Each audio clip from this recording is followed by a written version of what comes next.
cover. You just need something that's going to prevent moisture from evaporating. Saran wrap, or if you have a smaller bowl, you can just cover it with a wet dish towel. Now, I'm going to wet my hand here so that it doesn't stick. And you can see already that the quality of the dough has changed. Even you can just visually see the difference.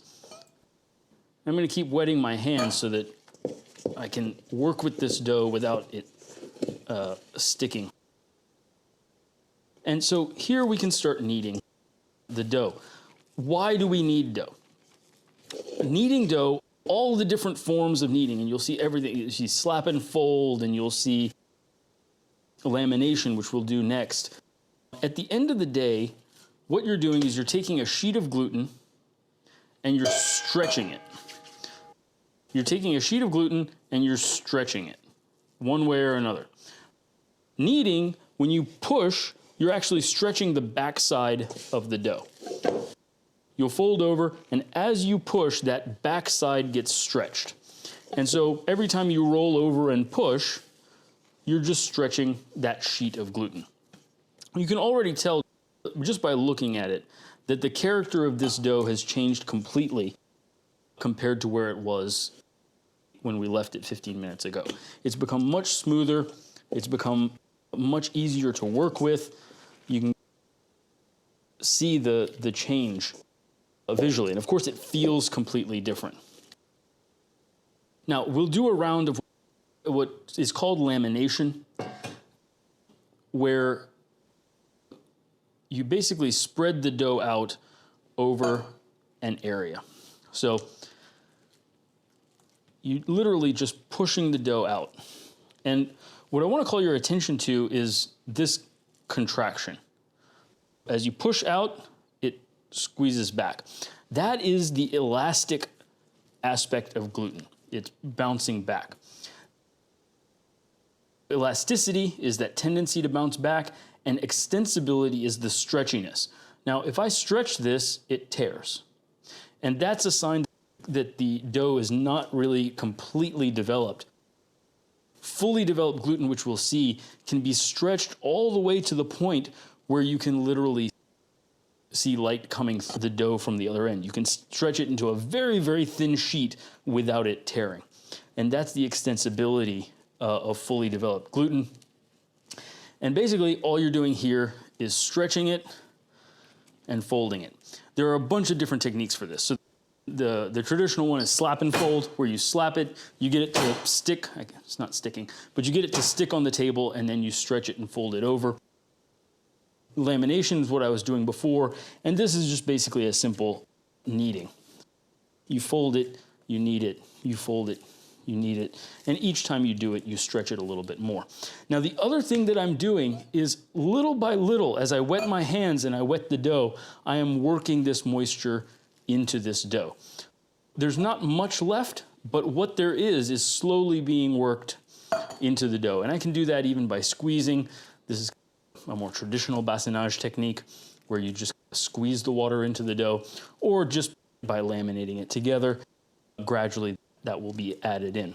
Now, I am losing some water to the surface here. That's okay.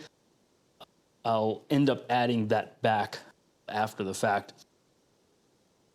This dough now is very, very tight. I can knead it a little bit more probably, but I don't want to overdo it, because the more you tear it, the more you're breaking the gluten that you're actually trying to build. So I don't want to push it to the point where it tears, other than for demonstration purposes.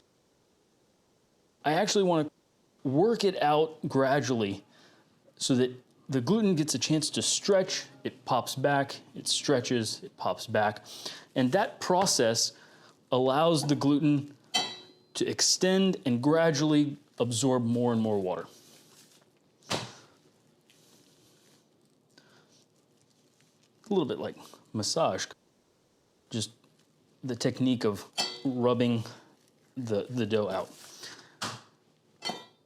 If you feel like it's getting sticky, starting to stick to your hands, you can always add a little bit more water.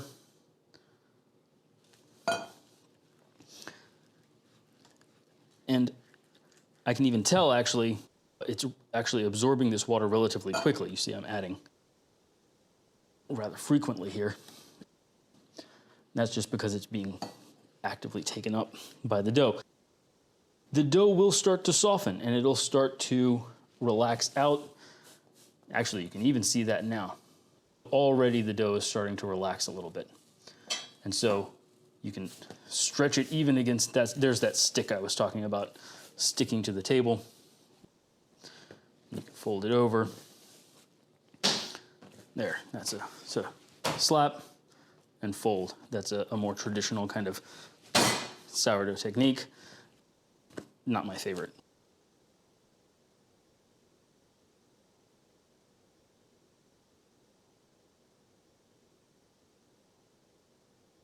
So during this process, because we have added the starter, fermentation is happening. It's at a very, very low level. We only added 50 grams or 49 grams of starter. It's not a lot of fermentations happening, but some. As fermentation happens, gas, carbon dioxide is being produced by the yeast and the bacteria.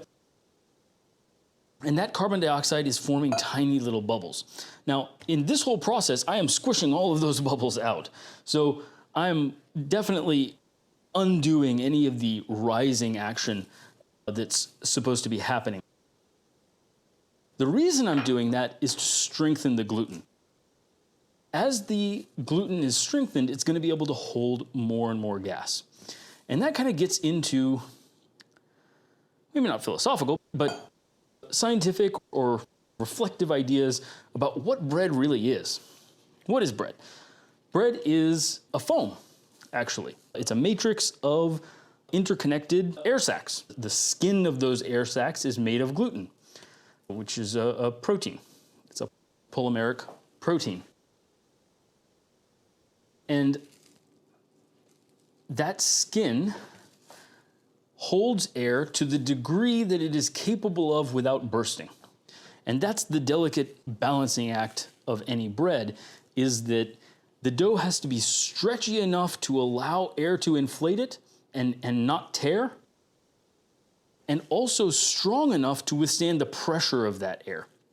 And so if the dough is weak, those air sacs will just burst because of excess pressure, and the dough can't hold it.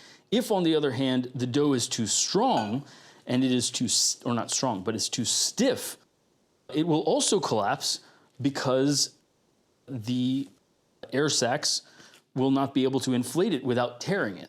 So balancing a dough between tearing and